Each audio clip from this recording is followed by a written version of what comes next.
On dirait une impression 3D alors qu'en fait il s'agit juste d'un rendu visuel d'un modèle 3D sur PC. Salut, c'est Camille de KGY et aujourd'hui je vais vous montrer comment faire ce rendu en seulement quelques étapes très simples. Alors déjà ce qu'on va faire c'est qu'on va partir sur le slicer de Prusa Slicer. On va importer un modèle, donc vous prenez celui qui vous intéresse. Moi je suis parti sur cet alligator, donc c'est un modèle relativement détaillé, donc ça peut peut-être prendre un petit peu plus de temps à slicer, mais limite c'est pas trop gênant. Ensuite pour tout ce qui est support, on va mettre aucun, parce qu'on n'a vraiment pas besoin d'avoir de support, en tout cas sur votre rendu, sauf si vous souhaitez en avoir dans votre modèle. Et le remplissage, on peut également mettre 0%. Et pour le reste des paramètres, vous pouvez garder ceux que vous avez de base. Et donc on va pouvoir découper notre modèle directement sur cette base-ci. Une fois que c'est terminé, on peut vérifier éventuellement le modèle qui nous intéresse pour voir à peu près les lignes que pourrait nous donner donc le rendu 3D une fois terminé donc sur le prochain outil. On peut regarder éventuellement l'intérieur qui est bien à 0. On voit ici qu'on a la jupe qui est indiquée, donc je vais aller dans réglages, jupe et bordure et je vais la retirer et je vais donc reslicer mon modèle tout simplement pour retirer cet élément là qui n'est pas forcément ce que je souhaiterais avoir sur mon rendu 3D. Et là donc j'ai mon alligator qui est terminé. Donc je vais aller dans fichier, exporter et faire exporter les parcours d'outils en obj, donc OBJ. Alors c'est évidemment cette étape qui est quand même la plus importante pour pouvoir déterminer le reste. Donc on va exporter notre document et là on va passer donc sur le prochain outil qui va nous permettre de faire le rendu 3D et il s'agit de Fusion 360. Donc là on va aller dans ouvrir et on va pouvoir importer directement du PC donc le fichier .obj, donc on va pas obliger forcément d'attendre le rendu. Donc on va l'importer, là ça va prendre un petit peu de temps évidemment pour processer le fichier qui reste relativement lourd, donc avec tous les modèles qui sont dedans. Actuellement mon fichier obj pour information pèse 140 MO pour un fichier STL qui faisait déjà 120 MO de base, qui était relativement détaillé comme je vous le disais. Donc le fichier qu'on a récupéré donc de Prusa Slicer est tout simplement le parcours de l'outil, donc de la buse avec le dessin. Donc c'est ça qui va nous permettre de dessiner comme si on était en train d'imprimer en 3D notre objet. Donc là il est importé sur Fusion 360. Donc si on zoome un petit peu, hop, on retrouve donc toutes les lignes d'impression. Donc on va quitter le mode conception et on va aller sur le mode de rendu. Donc là on a un premier aperçu de notre crocodile. Donc on peut éventuellement regarder directement en live en cliquant là-dessus pour voir à peu près ce que ça donne. Donc là ça dépend vraiment des paramètres de base qu'il a pu mettre donc sur notre modèle 3D. Alors il faut noter que c'est uniquement le CPU qui est utilisé pour faire le rendu 3D, ce qui est un petit peu dommage, forcément on sous-exploite tout ce qui est donc usage de la carte graphique sur notre modèle, ce qui est un petit peu dommage. Donc là on voit donc le rendu en live, évidemment c'est forcément relativement long, surtout que là on voit donc les différentes étapes au fur et à mesure. Donc on voit les lignes qui commencent à se dessiner, on voit les couleurs des lignes. Alors c'est pas forcément ce que je cherche, donc je vais arrêter mon rendu. Je vais aller ici sur cette petite roue pour voir l'apparence. Donc là on va pouvoir choisir le matériau qui nous intéresse. Donc si je referme, on voit qu'on a du bois, divers, liquide, métal, miroir, autres. Alors dans autres, on a donc carbone, environnement, gemstone, rubber, donc ce qui est caoutchouc, encore de l'eau. Ensuite, on a peinture, pierre, plastique, tissu, verre, wood solide. Alors là, on a donc les plastiques, on a ABS, on a pas mal de différents matériaux. Je vous conseille plutôt de partir sur des matériaux opaques, donc qui se trouvent ici. Après, vous avez du texturé, translucide et transparent, mais le rendu, je trouve, n'est pas forcément terrible. Alors, vous pouvez partir éventuellement sur de l'ABS. Moi, je sais que pour le rendu, ça rendait plutôt pas mal avec les rendus en pierre. Donc là, on a du granit. Alors, par contre, ce qu'il faut savoir, c'est que si on utilise ce modèle-ci, donc on peut l'appliquer éventuellement sur notre alligator, on va pouvoir faire déjà un premier rendu pour vous montrer comment ça se passe. Donc après avoir sauvegardé notre document, on va aller sur l'outil de rendu qui se trouve juste ici avec la petite théière. On va cliquer dessus et là donc on a l'écran qui nous permet de configurer notre rendu. Donc vous avez différents modes web, mobile, imprimé, vidéo, donc avec des formats types qui sont déjà prédéfinis ou personnalisés si vous voulez vraiment définir par rapport à ce qui est déjà ici, donc personnalisé dans les différents onglets avant, ou faire personnaliser et mettre vraiment la largeur à la hauteur que vous souhaitez, le rendu que vous souhaitez. Donc moi j'ai préféré partir directement sur du 16/9. Après vous pouvez choisir donc un format carré et donc ça va utiliser uniquement une fenêtre carrée pour le rendu. Donc moi je vais garder mon 16/9, exposition natif. Ensuite pour le format exporté, on peut voir le PNG, JPEG ou TIFF. Très sincèrement je vous conseille de partir soit sur du PNG soit sur du TIFF. Le JPEG étant quand même de base plus compressé. Ensuite vous pouvez mettre arrière-plan transparent, sauf qu'il faut savoir que on perd en fait les ombres, ce qui est un petit peu dommage. donc je préfère garder ce rendu là pour le moment. Ensuite on peut utiliser qualité de rendu 50, donc qui est le standard, 75, donc qui est la version finale, et ensuite en fait entre ça on a pas mal de valeurs différentes entre du brouillon, standard, final et même excellent pour le rendu. Donc on peut éventuellement rester sur du standard pour le moment. On va faire un rendu tout simplement en 640 par 360 pour que ça aille relativement vite, et on va cliquer sur rendu. Là, on voit que notre rendu local est démarré, donc avec ce petit pop-up, et ici, on va le voir normalement apparaître, et donc il va faire le rendu au fur et à mesure. Donc là, on voit que la tâche est définie, on peut cliquer dessus, et là, il nous affiche un temps restant estimé pour faire notre rendu. Et là, on voit donc le premier rendu de notre crocodile, avec donc l'habillage, on va dire, granit, donc qui est l'effet de pierre. Donc on peut fermer en attendant que ça se termine. Donc là, notre rendu est terminé, donc on peut cliquer dessus. Là, on voit donc une première base de notre rendu. Donc on voit que là, forcément, la structure ici n'est pas forcément terrible pour le rendu. Donc contrairement aux lignes qu'on voyait ici, là, on voit un petit peu plus donc les changements de direction de notre buse. Et ce qu'on va faire, c'est qu'on va quand même continuer sur cette vue-là, qui est quand même plutôt pas mal, je trouve, pour le rendu donc du crocodile. On a la petite ombre ici qui est assez sympa. Donc on va fermer, on va retourner dans Apparence. Et là, je vais vous montrer donc sur le granit, si on fait modifier, là, il y a un petit pop-up qui s'ouvre en fait sur la partie droite. Moi, je vais faire avancer. Et là, donc on va voir tout le détail. Alors, ce qu'il faut savoir, c'est qu'on a une couleur de base, donc on peut pas forcément la changer. On a vraiment un motif avec une image qui est utilisée d'origine pour le motif granit, mais après, on va utiliser donc les autres spécifications, donc plutôt pour le plastique. Donc, on va faire annuler, on va fermer ça et on va aller dans plastique et on va tenter de faire plutôt. Alors là, c'est toujours un peu le choix. Il faut essayer de trouver quelque chose qui puisse être intéressant. On va partir peut-être sur le modèle impression 3D qui se trouve ici. On va le modifier, avancer. Donc il est ici, on va faire clic droit, modifier.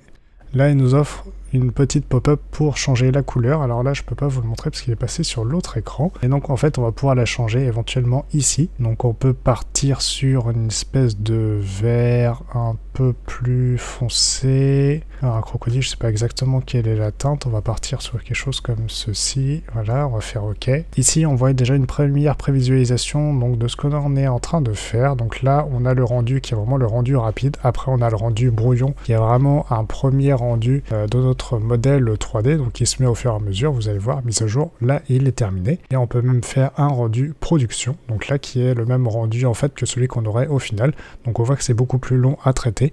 Évidemment, comme je le disais, ça utilise pas mal de CPU. Ensuite, vous pouvez changer la scène, donc là c'est le type de on va dire d'éléments que vous voyez ici, soit la sphère, le cube, vous avez différents éléments que vous pouvez utiliser. Le Thor est quand même plutôt pas mal pour voir différentes zones de notre pièce. Ensuite pour l'environnement, on a grille de lumière, place, champ de neige, enfin, on a pas mal d'éléments différents. On pourra faire d'ailleurs une prévisualisation donc, de notre modèle. Ensuite, si j'ouvre tout ce qu'on a en dessous comme paramètres. Donc ici, on a la réflectivité, donc c'est tout simplement le fait qu'on voit plus ou moins donc, les éléments qui se reflètent dedans, l'aspect mat et tout, il faudra travailler sur ces deux éléments-là. D'ailleurs, on va peut-être mettre un poil moins de réflectivité. On va voir ce que ça donne. On va peut-être faire un crocodile relativement mat. Donc le rendu est plutôt pas mal pour le moment. Ensuite, on a translucidité. Donc pour savoir si on voit plus ou moins à travers. Émissivité, donc savoir si c'est vraiment une source de lumière. Motif de relief, la découpe, et ensuite différents paramètres un peu plus avancés pour faire notre rendu. Donc là, on va dire qu'on va partir là-dessus, donc on va faire appliquer, on va pouvoir fermer notre modèle. Donc on est toujours sur celui-ci, le vert, et là on va donc pouvoir regarder ensemble les paramètres de la scène. Donc là c'est l'endroit où on se trouve, donc tout ce qui est autour de notre modèle. Donc là, luminosité, on a 2000 lux, ce qui est plutôt pas mal. Pour la position, on peut choisir en fait l'orientation donc de la lumière par rapport à notre modèle. Donc là, je peux rester sur 0, ça va pas l'air trop mal sur le premier test. Et ensuite, l'effet de sol, donc là, ça dépend, là, on voit pas les bords par rapport au modèle qu'on a, mais en fait, l'échelle de sol, c'est tout simplement la taille de notre objet par rapport donc à la scène globale. Ensuite, pour l'arrière-plan, on peut choisir soit environnement, et là, dans ce cas-là, on va chercher un environnement qui se trouve ici, donc avec arête brillante, bord brillant. On a donc différents types d'éclairage, le photobooth, on a pas mal de choses différentes. Vous pouvez même mettre éventuellement votre modèle, je sais pas, en scène, dans un champ, sur un parking, ou dans la neige, si vous voulez. Ensuite, dans les paramètres, donc si on continue, moi je vais rester sur couleur unie. On a le plan de sol, donc là c'est le sol, on pourra voir nos ombres. Aplatir le sol, ça j'ai pas forcément vu de grosses différences, mis à part l'échelle ici, qu'on voit apparaître et disparaître. La réflexion, savoir si notre modèle se reflète dans le sol. Donc, ici, pareil, avec un niveau de rugosité qu'on peut définir, 0,1, c'était plutôt pas mal. Ensuite, type de caméra, savoir si on est orthogonal avec une perspective, ou donc avec des faces orthogonales. Ici, à distance focale, globalement, c'est comment on va déformer notre modèle, donc savoir si on a l'impression de prendre vraiment de près ou plutôt de loin. Ensuite, ici, on a vraiment l'exposition. Donc là, savoir si notre modèle est plutôt vraiment très éclairé ou pas. Ensuite, la profondeur de champ. Ok, on peut définir éventuellement un point, genre on va dire c'est le centre des yeux qui doit être vraiment net et tout le tour sera relativement flou. Donc on peut éventuellement en ajouter un petit peu, ça peut être plutôt intéressant. On va mettre 0,3 pour commencer pour voir, on va enregistrer, on va fermer. On va faire un premier rendu de notre modèle en restant toujours sur ces petits paramètres relativement faibles pour pouvoir avoir des rendus assez rapidement. C'est un petit peu mon horaire de départ parce qu'au final, moi j'étais parti à faire tout de suite des gros rendus donc en excellent et tout, ce qui fait que ça prenait 1 heure pour faire chaque rendu. Et du coup j'ai pas pu forcément faire beaucoup de tests autant que j'aurais voulu en faire sur le sujet. Donc on voit que notre tâche est créée, elle commence donc à se faire au fur et à mesure. Donc on voit l'avancement ici sur la barre et le temps restant vraiment estimé. Après ça dépend évidemment beaucoup de votre PC et de ce que vous lui demandez. Là vous voyez je demande vraiment une toute petite photo, donc de 640 par 360 avec un rendu qui était, si je me trompe pas, en normal. Alors pour ceux qui se poseraient la question, donc ici on voit l'utilisation du processeur. Moi j'ai 6 cœurs sur mon processeur et les 6 sont utilisés à fond. Donc de base j'ai un processeur qui tourne à 3,6 GHz et moi je l'ai donc overclocké à 4,5, ce qui est déjà plus que ce qui est recommandé par Intel pour ce processeur là, mais limite c'est pas trop gênant. Donc ça permet d'utiliser donc les 6 processeurs, ce qui compense un petit peu le fait que la carte graphique n'est vraiment pas sollicitée par Fusion 360 pour faire ses rendus, ce qui est un petit peu dommage. Alors là on voit que la surface devant est peut-être pas forcément terrible, on voit que ici c'est relativement sombre, par contre il y a pas mal de lumière qui vient par l'autre côté, donc on va peut-être essayer de tourner un petit peu notre éclairage, voir ce qui pourrait éventuellement nous aider à voir plus de détails. De base on est ici, donc on va essayer de faire tourner, si je me trompe pas. Alors c'est assez compliqué de se rendre compte en fait d'où vient la lumière sur Fusion 360 je trouve pour faire les rendus. Donc on va se mettre donc à ici 3/4. On va tester déjà avec ça. Donc on va faire notre rendu pour éventuellement faire directement un rendu brouillon pour aller peut-être même encore un petit peu plus vite. Là on veut juste voir l'orientation donc de notre éclairage. Donc le but ça devait être de tracer un petit peu.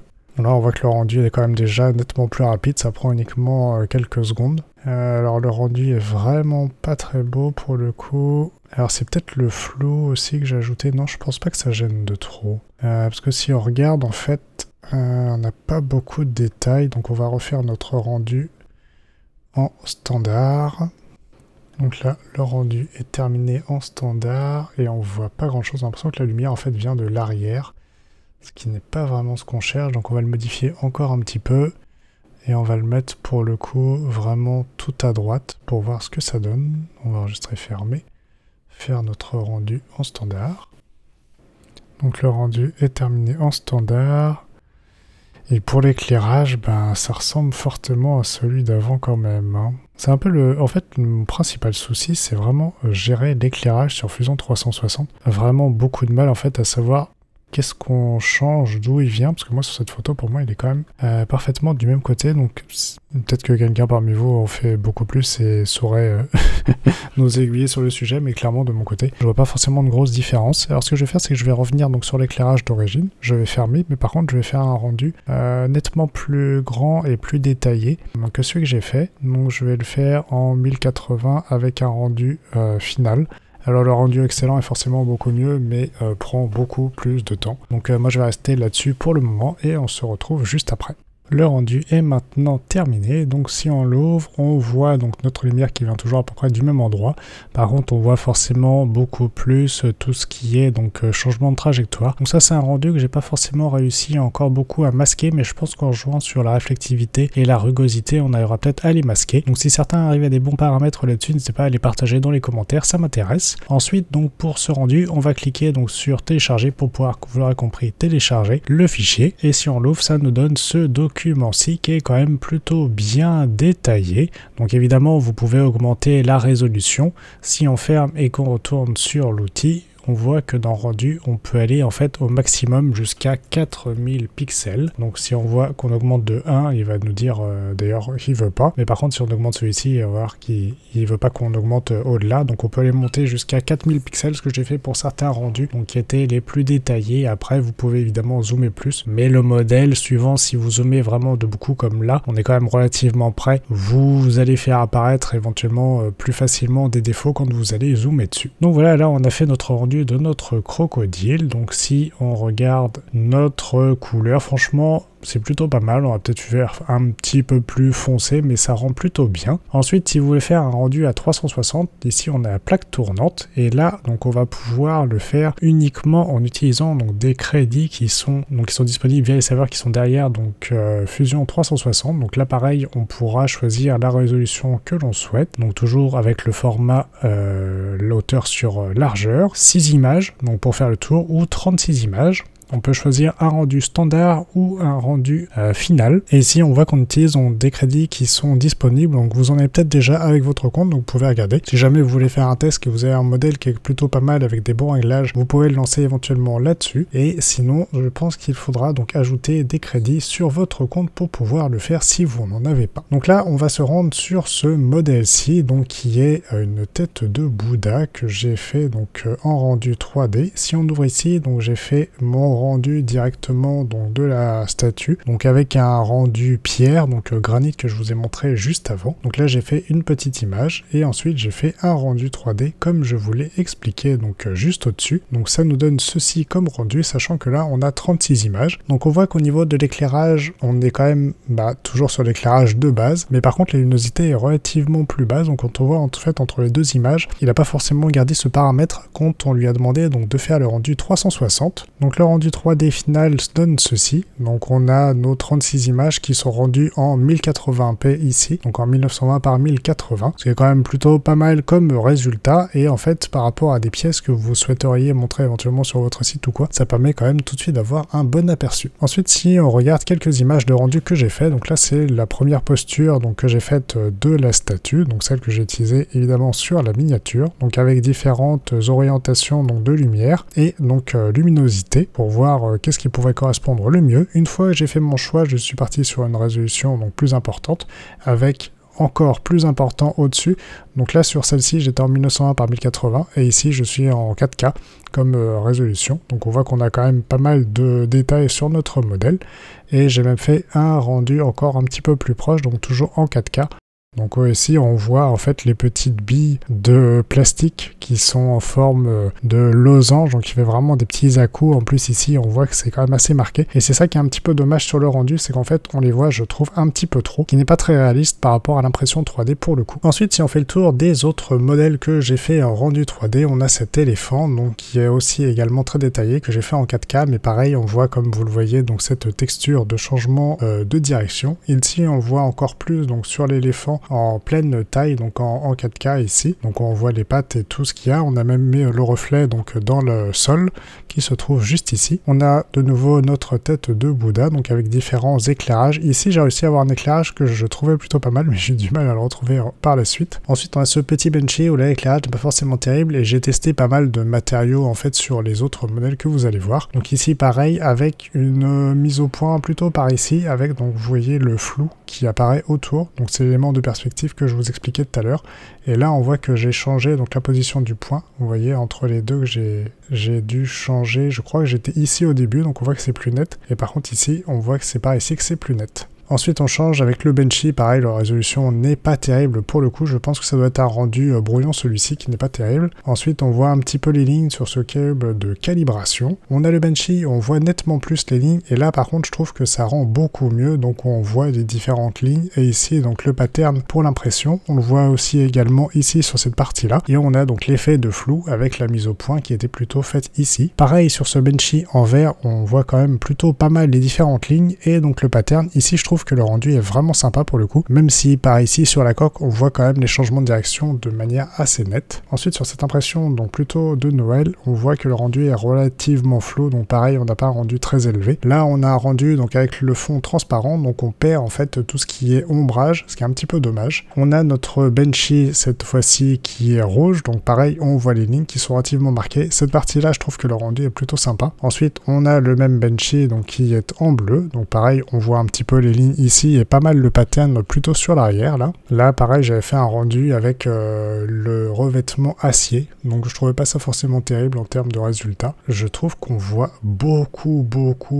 moins, en fait on les voit plus du tout les lignes, mais par contre le rendu global fait un peu trop virtuel, donc c'est un peu trop lisse, donc le rendu par rapport aux lignes est beaucoup mieux sur celui-ci, mais par contre on perd quand même, je trouve, cet aspect un peu plus photoréaliste. Donc ici on voit pas mal les lignes, mais les lignes qui sont pas très arrondies, qui sont vraiment pointues, donc là c'est pas très réaliste pour le coup sur ce rendu là. Donc c'est le zoom de cette vue-ci du Banshee. Ici l'éclairage est peut-être un petit peu fort, je pense que niveau plastique que j'avais utilisé c'était vraiment avec des réflexions plutôt importantes. Donc là pareil, ici on voit beaucoup plus en fait les trous, en fait on voit même plus le pattern pour faire l'impression. On voit uniquement les trous, donc je pense que je vais avoir de la rugosité relativement importante sur ce modèle-ci. Donc là, c'est le même qui est un petit peu tourné différemment. Ici, on retrouve notre reine, donc avec les différents layers. Là, on a un cube de calibration qui est de très près, et surtout avec une mise au point qui est très floue. Je crois que ça doit être un flou qui est à 1.0, voire un peu plus. Et là, pareil également, il se trouve plutôt derrière. Donc là, on a notre cube de calibration global. Donc là, on voit globalement les lignes qui se trouvent par ici, ce qui est plutôt sympa. Par contre, on a beaucoup de rombrage ici qui font pas très réaliste. De la même manière ici on a un cube de calibration qui est vraiment très